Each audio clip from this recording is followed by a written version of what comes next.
হর হর মহাদেব আদেশ। জয় মা মহাকালী। বুধ গ্রহ যদি কারোর খারাপ হয়ে যায় তাহলে তার কথাবার্তা তার বাণীতে খুব অসংযত ভাব এসে যায়, মানে একদম খুব স্ল্যাং ল্যাঙ্গুয়েজ ইউজ করে, খুব বাজে ব্যবহার করে।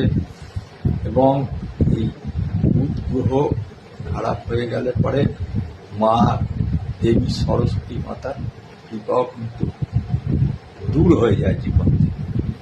তা এখন ব্যাপারটা হচ্ছে যে জ্যোতিষের কাছে যদি যান, মানে আমাদের কাছে যদি আসেন, তাহলে আমরা একটা আপনাকে ভালো জাতের পান্না লিখে দেবো। সেটা ধারণ করলে পরে হয়তো আপনার অনেক সময় উপকার পেয়ে যাবে। কিন্তু ব্যাপারটা সেটা জন্ম ছকের ব্যাপার, কিন্তু সার্বজনীন যে ব্যাপারটা আছে আমি সেটা বলে দিচ্ছি।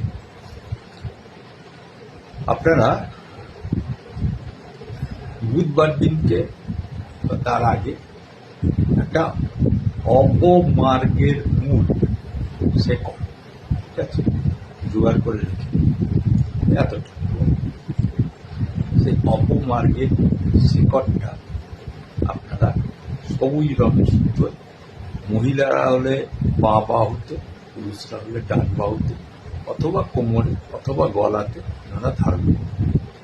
দেখুন, বুধ গ্রহ খুব সুন্দরভাবে আপনার শুভ ফল দিতে আরম্ভ করবে এবং আপনার কথাবার্তার যে ইষ্টতা দূর হয়ে গিয়েছিল বা বুদ্ধিশুদ্ধি লোপ পেয়ে গিয়েছিল সেগুলো কিন্তু ভালো।